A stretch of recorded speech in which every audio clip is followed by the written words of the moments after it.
Hello दोस्तों, स्वागत है आप सभी का आपके अपने यूट्यूब चैनल शालू पाठशाला में। आज मैं और कुछ क्वेश्चंस लेके आई हूँ एनवीएस साइंस टीजीटी के 2019 के। ये है सेकंड पार्ट 2019 के क्वेश्चंस के लिए।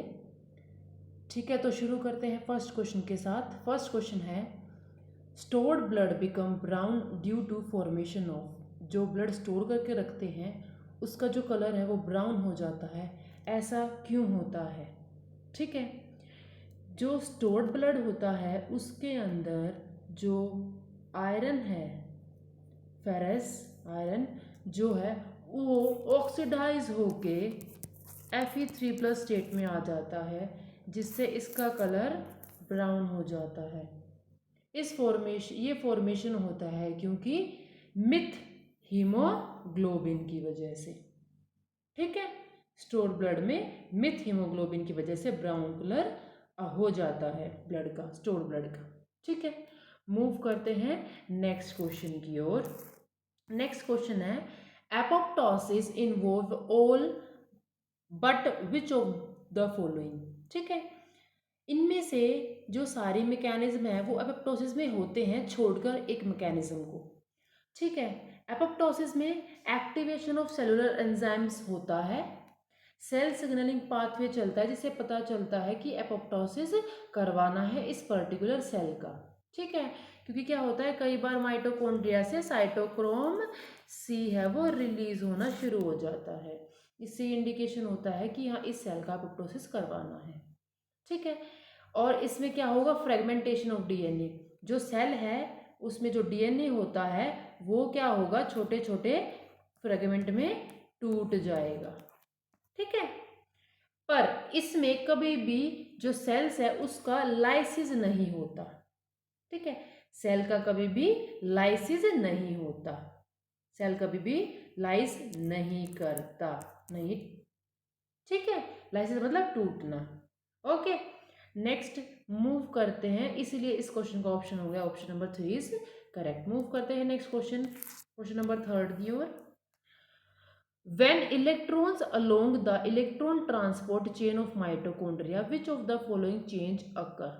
ठीक है, माइटोकॉन्ड्रिया में ना ईटीसी साइकिल चलती है। ठीक है, एटीपी सिंथेसिस वगैरह के लिए। ठीक है, तो इसमें कौन सा इवेंट है वो जिसमें चेंजेस देखे जाते हैं? जो माइटोकॉन्ड्रिया होता है डबल्ड मेम्ब्रेन स्ट्रक्चर होता है। ठीक है, जो इनर मेम्ब्रेन होती है इसमें कुछ फोल्डिंग्स होती है। ठीक है, और इस वाले के अंदर का जो जगह है उसको हम मैट्रिक्स बोलते हैं।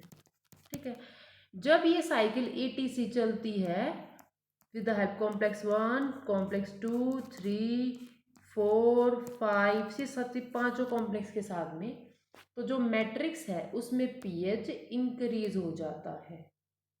ठीक है, क्या होता है, पीएच इंक्रीज हो जाता है। ओके, तो ऑप्शन सेकंड है वो करेक्ट है थर्ड क्वेश्चन का। ठीक है, मूव करते हैं नेक्स्ट क्वेश्चन की ओर, question number 4। The lysogenic cycle of phage follows. Lysogenic जो साइकिल होती है, फाज जो बैक्टीरियोफाज वगैरह होते हैं, वो जब किसी भी होस्ट सेल को के सेल के अंदर अगर जब भी इंसर्ट होते हैं तो वो क्या करते हैं, वो अपने जीनोम का क्या करते हैं, रेप्लिकेशन करते हैं, और होस्ट को एज सच को डिस्ट्रॉय नहीं करते। ठीक है, रेप्लिकेशन तो करते हैं लेकिन उस होस्ट सेल को डिस्ट्रॉय किए बिना। सपोज अगर ये होस्ट सेल को डिस्ट्रॉय कर देंगे तो रहेंगे कहाँ पर? ठीक है, इसलिए अपने डीएनए का रेप्लिकेशंस तो करेंगे, अपने जीनोम का, सॉरी। ठीक है, पर कभी भी सेल को नहीं मारेंगे। ठीक है, तो इसका ऑप्शन 4 क्या है, करेक्ट, ये वाला। ठीक है, मूव करते हैं नेक्स्ट क्वेश्चन की ओर। हमें आईयूपीएसी नेम बताना है। ठीक है, तो जहाँ पर आपको कोई भी अटैचमेंट दिखे वहीं से हमें नेमिंग शुरू करनी है। ठीक है, तो यहाँ पर देखो ये है, क्या है ये, हेलोजन, ग्रुप नंबर 17 का एलिमेंट। तो यहाँ से चलेगी नेमिंग 1 2 3, सॉरी 1 2 3 4। दोबारा से कर देती हूँ इसको मैं।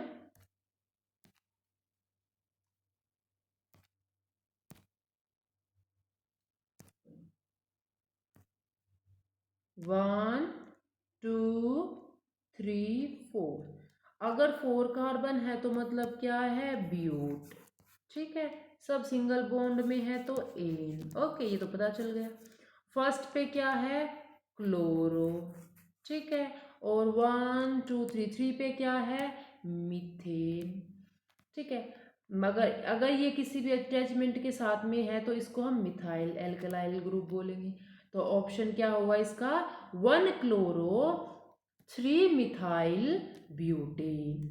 ठीक है, तो इसका ऑप्शन क्या है, second is correct. Okay, move करते हैं नेक्स्ट क्वेश्चन की ओर।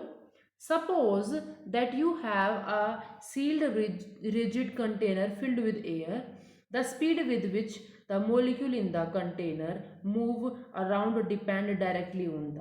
ठीक है, तो किस पे डिपेंड करेंगे, देखो जो स्पीड मॉलिक्यूल्स हैं, जो स्पीड ऑफ मॉलिक्यूल्स है, sorry speed of air molecules है, वो डायरेक्टली प्रोपोर्शन होती है टेम्परेचर की। ठीक है, उस सिस्टम में जो भी टेम्परेचर उसके क्या डायरेक्टली प्रोपोर्शनल है। ठीक है, जैसे मैं फॉर्मूला बता देती हूँ, उसका फॉर्मूला क्या है, VRMS is equals to √3RT/m। ठीक है, तो क्या प्रोपोर्शन है, डायरेक्टली प्रोपोर्शन है। तो जैसे जैसे स्पीड एयर मॉलिक्यूल्स की बढ़ेगी, क्योंकि जो टेम्परेचर है वो इंक्रीज होगा। ठीक है, टेम्परेचर बढ़ेगा तो स्पीड भी बढ़ेगी। ठीक है, तो ऑप्शन क्या है इसका, 3। ठीक है, कि temperature inside the container. Okay, move करते हैं नेक्स्ट क्वेश्चन की ओर। सिम्बायोसिस इन जर्नल इन्वॉल्व। सिम्बायोसिस होता है दोनों एक म्यूचुअली अंडरस्टैंडिंग के साथ एक साथ रहें। ठीक है, तो इसमें क्या होगा, दो डिफरेंट ऑर्गेनिज्म एक साथ रहते हैं। ठीक है, और अपनी अपनी दोनों अपनी अपनी चीज़ों के लिए एक दूसरे को बेनिफिट देते हैं। ठीक है, जैसे आपने सुना भी होगा, माइकोराइजा रहती है हायर प्लांट्स की रूट्स में, तो वो क्या करती हैं, एक दूसरे से एसोसिएशन, सिम्बायोटिक एसोसिएशन रखती है। ठीक है, तो इसका फोर्थ ऑप्शन है वो करेक्ट है। ठीक है, नेक्स्ट है the content of the anterior cavity of an eyeball. Eyeball के अंदर एक कंटेंट भरा हुआ होता है। ठीक है, तो वो क्या होता है, जैसे आई हो गई। ठीक है, यहाँ तो विट्रस ह्यूमर हो गया, यहाँ पर क्या होगा, ये होता है एक्वेस ह्यूमर। ठीक है, तो option fourth is correct. Move करते हैं नेक्स्ट क्वेश्चन की ओर। क्वेश्चन में क्या दिया हुआ देखिए, one tennis ball hit to the atmosphere has initial speed 60 metre per second. Which of the following vector best represent the angle above the horizontal that the ball should be hit to remain in the atmosphere for the highest amount of time? ठीक है, इसमें देखो हम अगर resolution के resolution of vector into component देखते हैं तो क्या होता है, हमारे पास सपोज वेक्टर एफ है, वेयर उसका जो मैग्नीट्यूड है of vector F is F and angle with horizontal is theta. मेरा कहने का मतलब क्या है कि हम उसका वेक्टर तो एफ मान, मैग्नीट्यूड ऑफ वेक्टर मान तो एफ मान लेंगे और उसका एंगल क्या मान लेंगे, थीटा।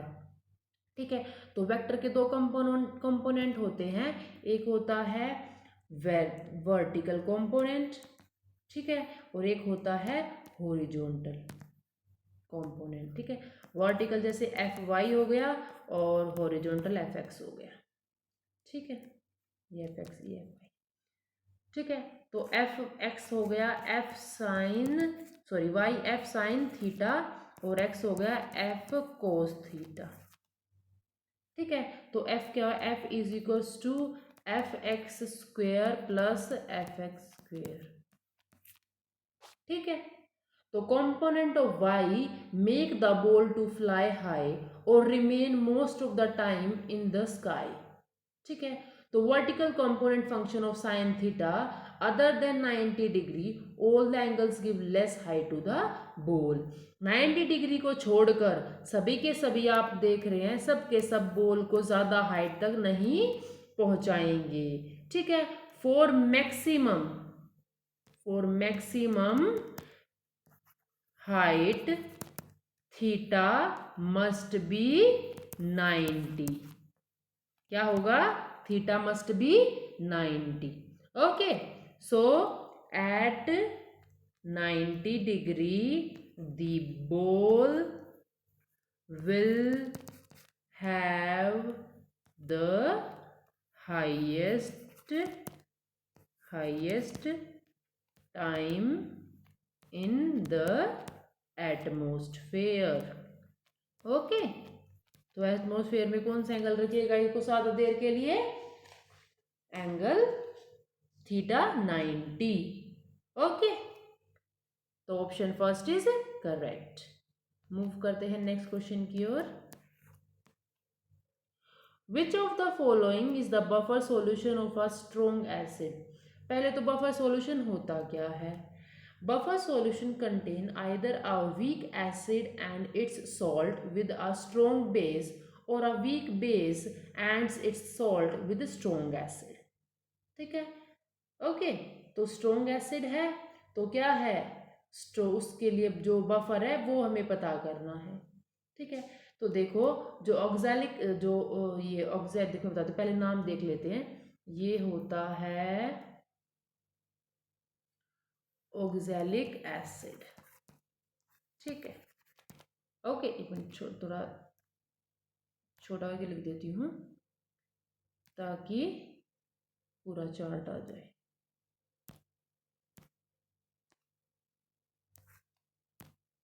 ठीक है, जैसे ये हो गया ऑक्सैलिक एसिड. इसका पीके होता है 1.25. ओके, पीकेए है ये है एसिटिक एसिड. ठीक है, इसका होता है 4.76. नेक्स्ट है ये फॉर्मिक एसिड, इसका होता है 3.5.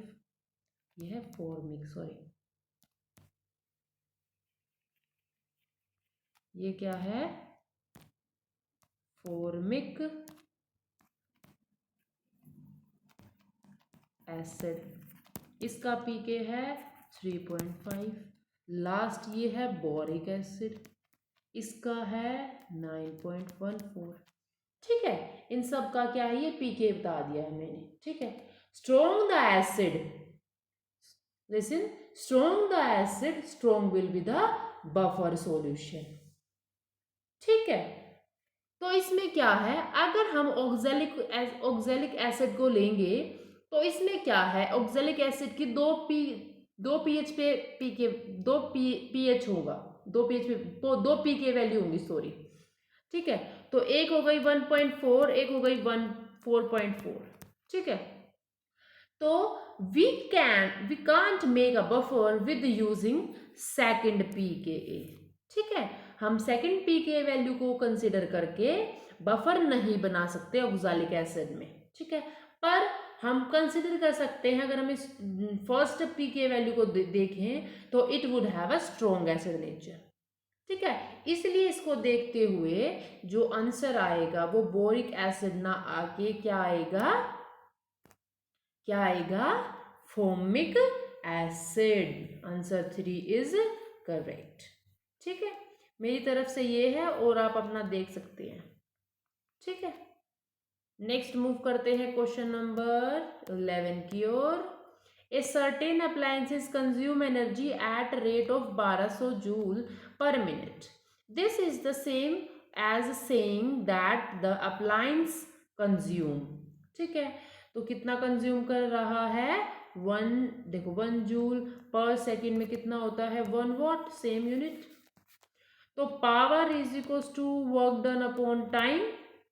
ठीक है, कितनी एनर्जी कंज्यूम कर रहा है वो? 1200 जूल पर मिनट. ठीक है, इसको सेकंड में चेंज करते हैं तो power is equals to 1200 upon 60 joule पर सेकेंड. सॉल्यूशन के बाद क्या आता है? Power is equals to 20 watts. ठीक है, तो option 4 is correct. Okay, next question की तरफ चलते हैं. Question number 12.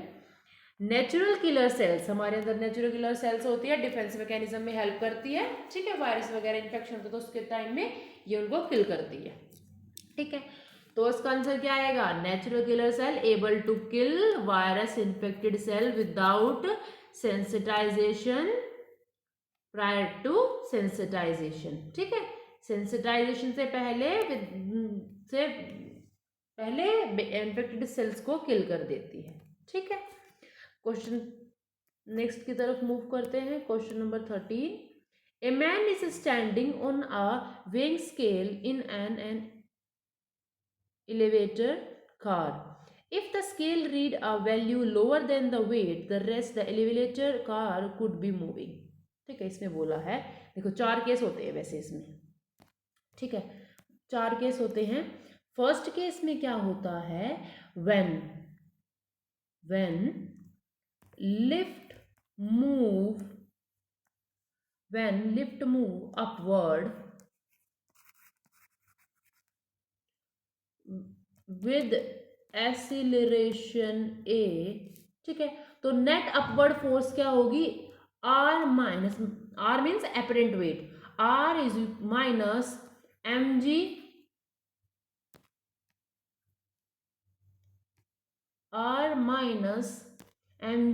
Is equals to ma, means r is equals to mg m bracket g plus a।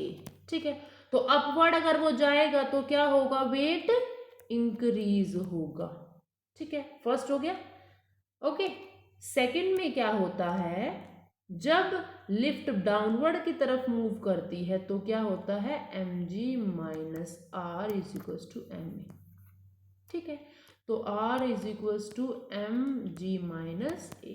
Okay, इसका मतलब जैसे जैसे मूव एक्सेलरेट करेगा नीचे की साइड, वैसे वैसे वेट भी उसको क्या मिलेगा? उसका डिक्रीज मिलेगा।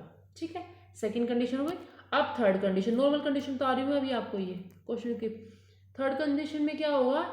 जब when lift is at rest और moving with uniform velocity v downward या अपवर्ड। ठीक है, जब मतलब यूनिफॉर्म स्पीड में, कांस्टेंट स्पीड में रेस्ट पोजीशन में होगी या फिर मूविंग यूनिफॉर्म स्पीड में चलेगी, तो क्या होगा? नेट फोर्स जो होगा वो होगा r minus M G is equals to m into 0। एक्सेलरेशन क्या है यहाँ पे? 0। ठीक है, क्योंकि कांस्टेंट स्पीड से चल रही है, वेलोसिटी से चल रही है। तो एपरेंट वेट भी क्या होगा? एपरेंट जो वेट होगा r, वो किसके इक्वल होगा? एपरेंट एक्चुअल वेट के साथ, जितना उसका नॉर्मल एक्चुअल वेट है उतना ही इसका एपरेंट वेट आएगा। ठीक है, फोर्थ कंडीशन में क्या होगा? जब लिफ्ट फ्रीली फॉल मूव करेगी तो एक्सेलरेशन और ग्रेविटी दोनों इक्वल हो जाएंगी जी। ठीक है, तो वेट क्या हो जाएगा? 0। ओके, तो मैन फील वेटलेसनेस, कैसा फील करेगा? हल्का। When he fall freely under gravity के दौरान जब वो मूव करेगा। ठीक है, अब ये देखिए कंडीशन हमारे क्वेश्चन में क्या बोला है? When the lift move downward with acceleration a, जब मूव करेगा तो मैंने बताया था अपवर्ड फोर्स क्या होगी? mg minus r is equal to ma, तो r होगा mg माइनस a, ठीक है। So when one feel lighter in a lift just being to go down because our body start moving same direction as a gravity, जैसे जैसे जिस side में हमारी gravitation force लगेगी वैसे वैसे हमारी बॉडी भी उसी डायरेक्शन में, सेम डायरेक्शन में मूव कर रही है। ठीक है, तो lift accelerate downward at constant acceleration. ठीक है, कैसे मूव करेगी? कांस्टेंट एक्सीलरेशन के साथ। ओके, तो क्या होगा? जो डिक्रीज एट कांस्टेंट रेट। ठीक है, क्या साथ में क्या डिक्रीज होगा? Weight of person inside it decrease at constant rate. ठीक है, मूव करते हैं नेक्स्ट क्वेश्चन की ओर। How many cyclic isomers of C5H10 are possible? सीधे सा डायरेक्ट क्वेश्चन है। 5। ठीक है, पेंटेन है ये। ओके, कितने होंगे? 5 पेंटीन। मूव करते हैं नेक्स्ट क्वेश्चन की ओर। इन सिकल सेल एनीमिया एक जेनेटिक डिसऑर्डर है। ठीक है, इसमें क्या होता है? ग्लूटामिक है एसिड, अमीनो एसिड जो है, इज रिप्लेस्ड बाय वैलिन, उसकी जगह पर क्या आ जाता है, वैलिन। ठीक है, इससे जो हमारे आरबीसी हैं वो सिकल सेल के हो जाते हैं। ठीक है, किस शेप के होते हैं, सिकल सेल। तो इसकी जो ऑक्सीजन बाइंडिंग कैपेसिटी है वो कम हो जाती है as compare to normal haemoglobin. Okay, move करते हैं नेक्स्ट क्वेश्चन की ओर। Which of the following give a positive iodoform test. Positive iodoform test कौन देते हैं, कौन देते हैं, मिथाइल कीटोन्स। ठीक है, तो इसलिए option C is correct. Okay, move करते हैं नेक्स्ट क्वेश्चन की ओर। The tip of Y chromosome are also called, जो टिप होती है वाई क्रोमोसोम की, ठीक है, टिप को क्या बोलते हैं, स्यूडो ऑटोसोमल रीजन। ओके, ठीक है, मूव करते हैं नेक्स्ट क्वेश्चन की ओर।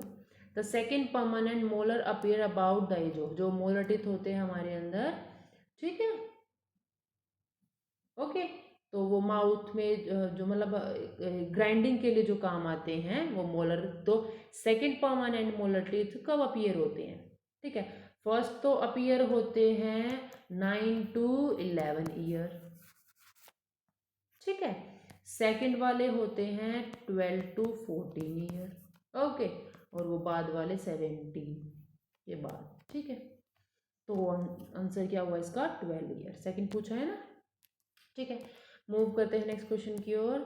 Suppose that a microscope has an objective whose focal length is 1 mm and an eyepiece whose focal length is 25 mm. what is the magnification? ठीक है, magnification क्या होता है, जूम करके देखने वाला। तो बेटा ये क्या दोस्तों, ये क्या है कि जो इंफॉर्मेशन है ये प्रॉपर नहीं है, ठीक है, इसलिए हमें ज़्यादा इंफॉर्मेशन चाहिए मैग्निफिकेशन को कैलकुलेट करने के लिए, ठीक है, तो इसका आंसर क्या आएगा, C, third. Next question, according to Kirchhoff's voltage law, देखो किरचॉफ वोल्टेज लॉ क्या होता है, the voltage around a loop equal to sum of every voltage drop in the same loop for any closed network and